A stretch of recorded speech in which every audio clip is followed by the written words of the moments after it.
안녕하세요. 알그지입니다. 저번 시간에는 수촌리 교회에 대해서 알아보았는데요. 이번 시간에는 바로 제암리 교회에 대해 알아보려고 합니다. 우리의 기독교 문화재가 담겨있는 장소인 제암리 교회에 대해 알아보러 가볼까요?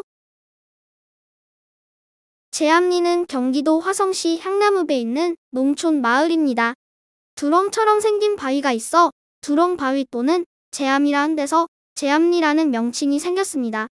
제암리 마을에선 아주 끔찍한 학살이 있었는데 그 학살에 대해 알아보겠습니다. 사건은 3.1운동을 시작으로 만세운동이 제암리 일대에서도 일어나면서 바란장날 시위를 벌이면서 시작됩니다. 이에 일본 경찰은 총 칼을 휘두르고 매질을 하는 등 무력으로 이를 진압했습니다. 그러나 주민들은 이에 굽히지 않고 이후에도 장날에 만세를 부르고 봉화를 올리는 등 시위를 계속했습니다. 시위를 제압하던 일본 경찰은 다른 지역의 만세운동 주도자들은 모두 체포가 되었음에도 바란장날 시위를 주도했던 주모자들은 체포되지 않았다는 것을 알게 되었습니다. 그렇게 1919년 4월 15일 아리타가 이끄는 일본 군경이 제암리에 도착하게 됩니다.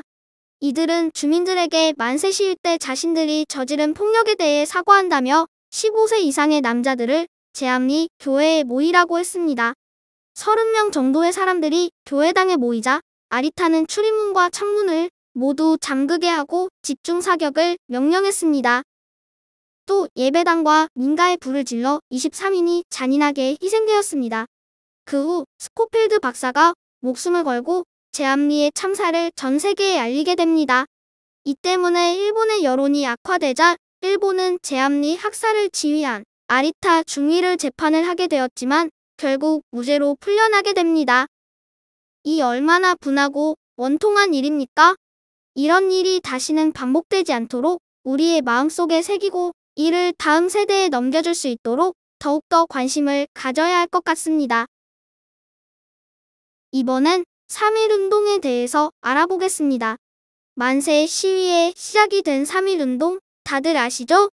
그럼 먼저 3.1운동 전 해외 움직임들을 먼저 살펴보겠습니다. 3.1운동이 일어나기 약 1년 전인 1918년 1월 미국의 윌슨 대통령은 민족자결주의 원칙을 주장했습니다.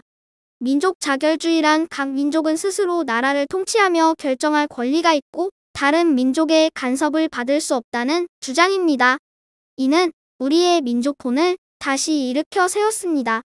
또한 김규식은 파리 강화회의에 가서 한국인들이 독립을 바라는 의사표시를 하였습니다. 그리고 1919년 2월 8일 도쿄에 있는 도쿄 조선 기독교 청년회관에 200여 명의 학생들이 모여 독립선언식을 가졌습니다.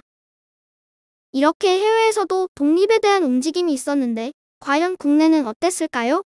국내에서는 28도쿄 독립선언이 있자 이 소식에 자극을 받은 서울의 학생들과 기독교 천도교 등이 연합하여 시위를 준비하게 됩니다. 결국 3월 1일 서울 종로태화관에서 민족대표 33인이 독립선언식을 가졌고 같은 시각 탑골공원에 모인 학생들은 따로 독립선언식을 열었습니다. 민족대표 33인들은 선언식을 마친 뒤 경찰에 연행되었지만 학생들은 탑골공원에서 만세 시위를 전개했습니다. 같은 시각 서울 외에도 평양, 진남포, 안주, 의주, 선천, 원산 등 주요 도시에서 독립선언과 만세 시위가 전개되었습니다. 후에는 시위가 전국적으로 확산되고 운동의 양상이 달라져 계급, 계층 간 연대가 활발히 이루어졌습니다. 시위 속에 있는 기독교의 영향력을 한번 볼까요? 민족대표 33인 가운데서 16명이 기독교 대표였고 지방의 만세 시위는 대부분 기독교 중심으로 일어나게 됩니다. 통계를 보았을 때 3월부터 5월까지 잡혀 들어온 사람의 22%가 기독교인이었습니다. 당시의 인구 대비 우리나라의 기독교인들이 1.5% 내외인 것을 보았을 때 기독교인들의 참여가 엄청나게 큰 것을 알 수 있습니다. 이처럼 우리나라의 독립에도 영향을 끼친 기독교인들을 잊지 말고 더욱더 닮아가도록 노력해야겠습니다. 오늘은 제암리 교회와 3.1운동에 대해서 알아보았는데요.